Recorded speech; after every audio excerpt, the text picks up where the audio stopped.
There's nothing more exciting for me than seeing my 1982 Vanagon get updated little by little.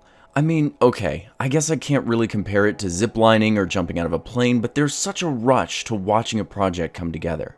A little while ago, Adam helped me install these new headlights on my van, but if you know Adam, it wasn't as simple as replacing the old ones with the new.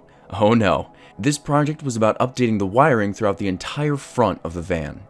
Now, this project took place before I got into my car accident, so that's why the front looks untouched here. God, I miss her cute little face. Either way, let's get into the project. Adam had me order a wiring kit along with a new housing for the cables. This way, the wires could stay out of the elements. Not sure if you remember, but the guy before me made his own wiring bus and used a plastic package as the housing for the wires, which doesn't surprise me given everything else we've uncovered on this van. Adam spent almost the entirety of a day following wires and building a schematic for himself, so that he knew where the horn led to, where the radiator fan was routed, where his highs and lows were, and all the grounds. After that, he was able to take everything including the headlights out of the front of the van and began setting up new cables so that they could be installed into the new housing.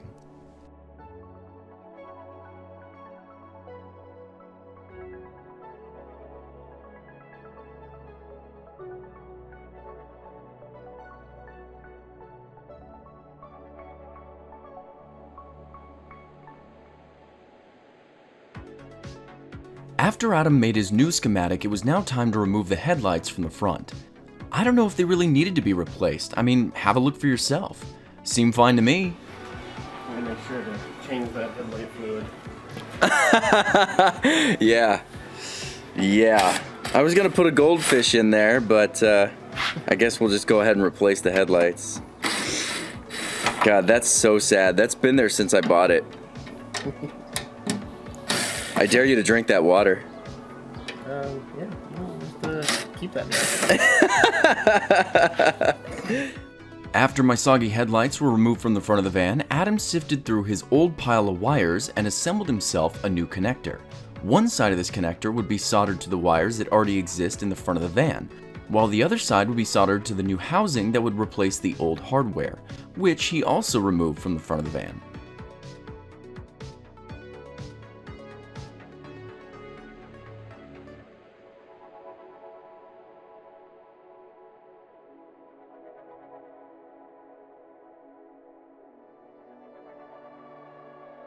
Now, this power bus that had been on the front was something that Adam still wanted to use. The only problem with it was bridged with cables, which kinda made it a bit of a bulky mess. Adam cut the bus in half and then using an aluminum bar, made himself a bridge out of metal so the bus would operate the same way in a smaller form. After that, he placed it back in the front of the van. This power bus is essentially the mechanism that allows the horn, headlights, windshield wipers, and so on to work. And once it was updated, he could now move on to wiring up the new housing.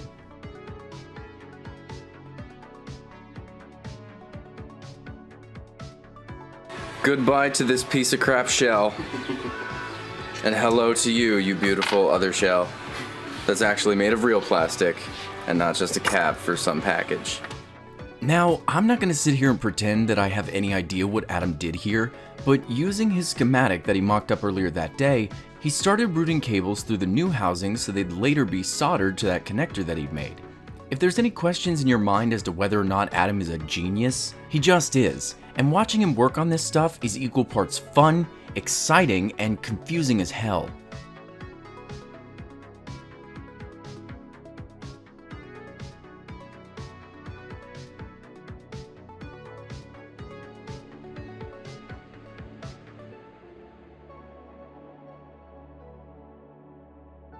One wire down and a crap load more to go. For each relay, of which there were 4, Adam needed at least 4 wires depending on the relay and what they controlled. And this was just one of them. So instead of making you sit through this entire process, here's a montage of Adam wiring this box up.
Now that the new housing was wired up and ready to go, it was time to throw it into place onto the van.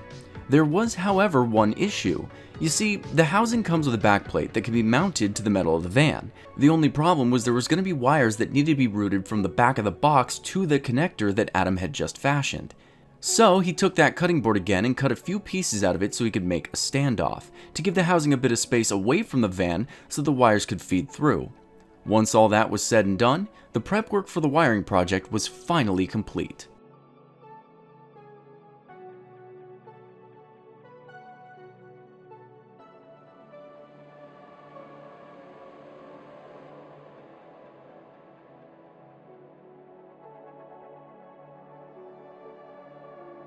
So let's just quickly go through what Adam has done so far.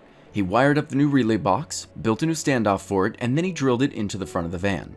He also cleared a spot for the new grounds, connected the relay box to the old power bar that he'd modified. The red wire coming out of this power bar goes to the battery, and the rest of it is connected behind the new box. Now, if you thought that he was done with wiring, so did I, but instead he started taking apart the wiring in front of the van, going through it, cutting away old wires that had deteriorated, and replaced them with some new wire out of his spaghetti mess. Does this guy go above and beyond or what? And I'm gonna need your guys' help in showing my appreciation.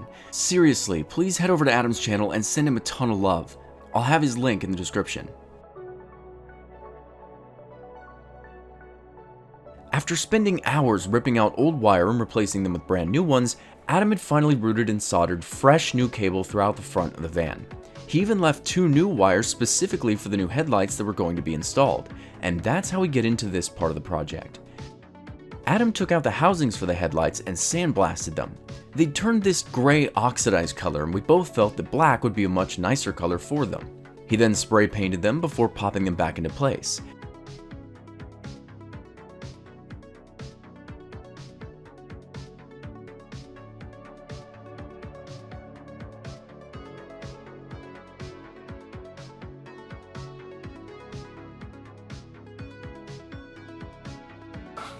So, yesterday, Adam spray painted these up, and they look gorgeous. He also sandblasted them with glass, and they are going to look a lot better in there this color than they did that ugly silver color. And today is finally the day that I think we're going to throw these into the van.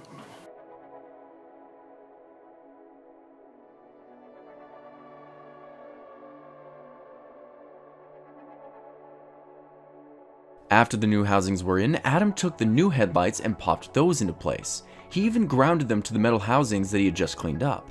Not only that, but a while before this, I'd purchased some new LED turn signals as my old bulbs were looking like they needed updating, and he threw those in as well.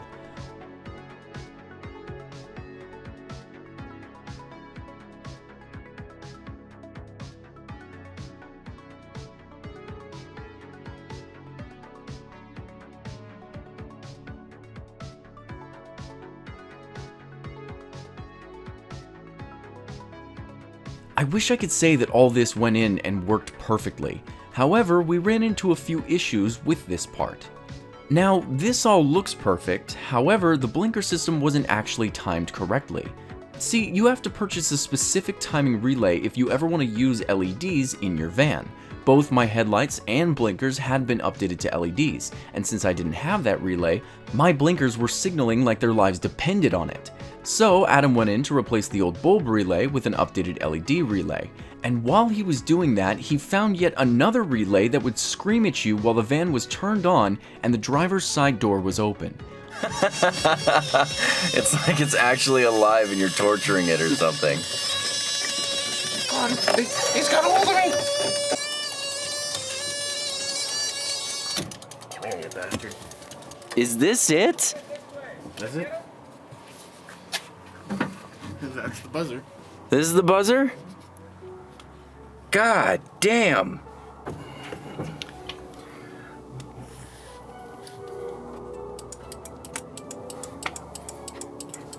Ah. Hey, now it's timed. After the new LED turn signal relay was installed, my van's turn signals worked perfectly. However, there were still a couple things that went awry. Alright, so there's something I want to show you guys after Adam has rewired the front. So that right there is the light telling me that my brights are on. Thing is, my brights aren't on. Now that my brights are on, the light goes off. Brights on, brights off. So that's a little backwards. Now if I'm pissed out in town, god damn it! Oh, well I guess I'm not mad. So I'm gonna have to talk to Adam about those ones. Now, besides those two things, there was also one more issue that we did not expect. Remember that screaming relay that Adam rightfully murdered? Well, that relay wasn't only there to warn you that the driver's side door had been opened, it also controlled the windshield wipers.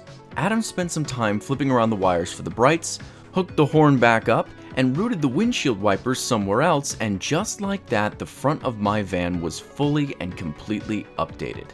Now, I know I say this a lot, but if you think Adam was done there, you're absolutely incorrect. Now that the front had been fully updated and replaced with LEDs, Adam also decided to take apart the rear tail lights and update these with LEDs as well. He popped them off, threw in the LED, and even cleaned up my tail lights and installed new weather stripping into them so that they'd seal better. With that, this project was finally complete. I'm not sure if that looks less creepy or more. Well, yeah, she totally needs the front grille. Thank you guys so much for being a part of this journey. Adam is an amazing person, and I'd end up spending lifetimes just trying to pay him back for everything he's done. There's a video on his channel, my favorite van project that we've tackled so far. This beautiful red mahogany steering wheel, and if you'd like to see that video, please pop on over to his channel to check it out. Send him some love while you're there, cause seriously, without Adam, my van would not be in the shape it is now, and I'm really glad to have met him, and really thankful for everything he's done. Because of Adam, I now have new headlights and turn signals, and I know there are a lot of people out there who don't even use their blinkers, and that's kind of annoying. For me, turn signals are like condoms. If more people actually use them, there'd be less accidents. Bye guys.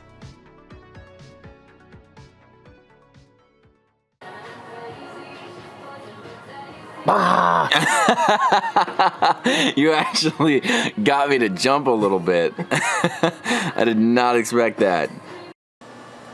Oh yeah.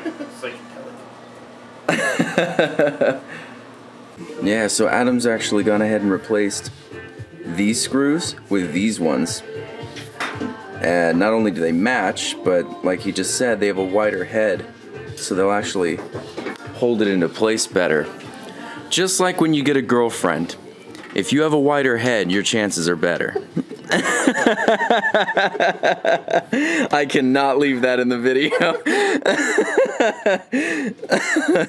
Oh, yeah.